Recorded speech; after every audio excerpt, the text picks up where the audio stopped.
Hello positive sols, আশা করছি আপনারা সবাই সুস্থ আছেন, ভালো আছেন।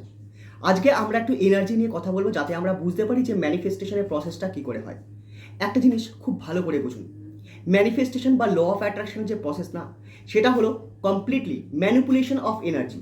মানে আমাদের এনার্জি হয়তো ডিসিপেটেড রয়েছে, ছড়িয়ে রয়েছে বা অন্য কোনো ডাইরেকশনে রয়েছে, সেইখান থেকে আমরা ডাইরেকশন চেঞ্জ করে কোনো একটা পার্টিকুলার ডাইরেকশন দিলাম আমাদের এনার্জিকে। যে জিনিসটা আমরা চাই সেই জিনিসটাকে পাওয়ার জন্য যে দিকে এনার্জিকে পাঠাতে হবে সেই দিকে আমরা এনার্জিকে পাঠাই। কিভাবে? আমাদের অ্যাফার্মেশন বলে, আমাদের অ্যাফার্মেশন রাইটিং করে, ভিজুয়ালাইজ করে আমরা এই কাজটা করি। তার সঙ্গেও অ্যাকশন একটা খুবই ইম্পর্টেন্ট জায়গায় রয়েছে।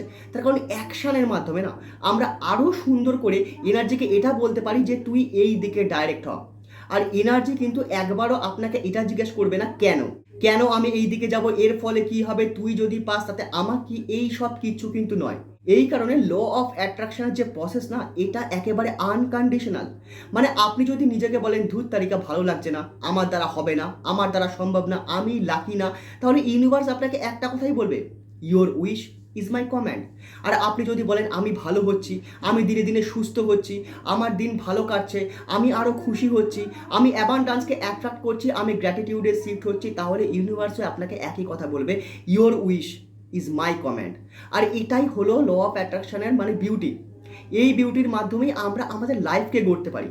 আর ম্যানিফেস্টেশন মানে সবসময় না এটা ভাববেন না যে লম্বা গাড়ি মানে BMW, মার্সিডিস, হ্যানা ত্যানা, মানে লোকে কোটি কোটি মানে হাজার কোটি টাকার স্বপ্ন দেখে নেয়।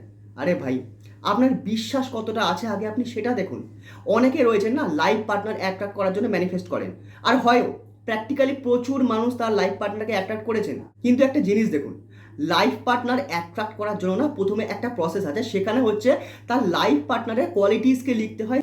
একটা মানুষ তার লাইফ পার্টনারের মধ্যে কী কী জিনিস চায় বা কী কী কোয়ালিটিস চায়, এবারে সেটা লিস্ট যত বড়ই হোক না কেন, এইবার যখন তাকে জিজ্ঞাসা করা হয় এই কোয়ালিটিসের মধ্যে কী কী কোয়ালিটিস আপনি আপনার মধ্যে পান, তখন সে কি বলে, এর মধ্যে একটাও আমার কাছে নেই। আসলে সত্যিটা কি জানেন তো, we never attract what we want, we always attract what we are. মানে আমরা যেরকম, আমাদের এনার্জি যেরকম, সেই সিমিলার জিনিসই তো আমাদের কাছে অ্যাট্রাক্ট হবে। তাহলে এইটা বুঝতে কেন অসুবিধা হচ্ছে? কেন আপনি নিজেকে চেঞ্জ করছেন না? কেন আপনি নিজে আগে গ্র্যাটিটিউড এনার্জিতে আসতেন না? যখন আপনি নিজের এনার্জিকে চেঞ্জ করবেন তখন অটোমেটিক্যালি ভালো জিনিস হবে। আপনি যদি ম্যানিফেস্টেশনের প্রসেসে না থাকেন তাও হবে, তার কারণ আপনি আপনার এনার্জিকে চেঞ্জ করেছেন। একটা জিনিস একটু ভালোভাবে বুঝুন, যদি আমি আপনাকে বলি ভগবান কি বা ঈশ্বর কি, আপনি কি বলবেন? এর কোনো জন্ম নেই, এর মৃত্যু নেই, এ যে কোনো রূপে পরিবর্তন করতে পারে নিজেকে, এর মধ্যে সব ধরনের ক্ষমতা রয়েছে। এইবারে আমি যদি আপনাকে প্রশ্ন করি যে ক্লাস 8-এর যে ফিজিক্সের বই আছে সেখান থেকে আপনি বলুন এনার্জি কি, তাহলে আপনিও কিন্তু সেম উত্তর দেবেন। এনার্জির কোনো জন্ম নেই, এনার্জির কোনো মৃত্যু নেই, এনার্জি শুধুমাত্র ট্রান্সফার করা যায়। তার মানে গড কি? God is an energy. আর আমাদের মধ্যে কি আছে? আমাদের মধ্যে এনার্জি রয়েছে। তাহলে প্র্যাকটিক্যালি আমি এটা বলতে পারি যে we are the part of the god. মানে আমরা ভগবানেরই একটা অংশ, কারণ ভগবান এনার্জি দিয়ে তৈরি, আর আমাদের মতো এনার্জি আছে, আমরাও এনার্জি দিয়ে তৈরি। এবার ভগবান জিনিসটা কি? ভগবান জিনিসটা হচ্ছে জায়েন্ট কনসিয়াসনেস, ঠিক লাইকে সমুদ্র আপনি বলতে পারেন, ঠিক আছে? এবারে সমুদ্রে যখন ঢেউ হয় না, আপনি দেখবেন কিছু জল না এরকম ছিটকে উপরে ওঠে, জলের ফোঁটা। এবারে যখন সেটা উঠছে না সমুদ্র ছেড়ে, তখন সেই মুহূর্তে আমাদের জন্ম হচ্ছে, আপনি এটা ধরে নিন। এবার উঠছে, বয়স হচ্ছে, সাকসেস পাচ্ছে, গ্রোথ পাচ্ছে, করে আবার নিচে নামছে, বয়স বাড়ছে, বয়স বাড়ছে, করে একটা সময় এসে সমুদ্রে মিশে গেল। মানে তার মৃত্যু হলো বা সে ডেথ নিল। আর ডেথ মানে কিন্তু এরকম নয় যে সব কিছু শেষ। ডেথ মানে আপনি আবার সেই জায়েন্ট কনসিয়াসনেসের সঙ্গে বা সেই জায়েন্ট এনার্জির সঙ্গে আবার আপনি মিলে গেলেন। আবার ঢেউ হবে, আবার আপনাকে উঠতে হবে। আর এটাই প্রসেস, এই প্রসেসের মাধ্যমেই চলছি। তাহলে সাবকনসিয়াসে আমাদের কী রিফ্রেমিং থাকে, কী আইডিয়াস আমরা নিয়ে আসি? আমাদের আগের জন্মে যে আমরা কাজ করেছি বা যেটা আমাদের ক্যারেক্টারিস্টিক ছিল না, তার থেকে আমরা 10% নিয়ে আসি। দেখবেন কিছু কিছু মানুষ হয়তো জন্মগত রাগী, কিছু কিছু মানুষ হয়তো জন্মগত মানে এত পোলাইটলি কথা বলবে আপনার শুনে মনে হবে বাহ কি জ্ঞানী। এই কিছু কিছু জিনিসটা আমরা 10% মতন আমরা পাস্ট লাইফ থেকে নিয়ে আসি, সব কিছু নয়।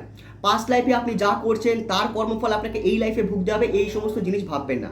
আর ভগবান আপনাকে গ্রোথ দেবে কি ভগবান আপনাকে গরিব রাখবে, এতে কিন্তু ভগবানের বিন্দু মাত্র কোনো ইন্টারেস্ট নেই। ভগবানের কোনো ইন্টারেস্ট নেই। আপনি কোটি কোটি টাকা কামিয়ে নেন, ভগবানের ইন্টারেস্ট নেই।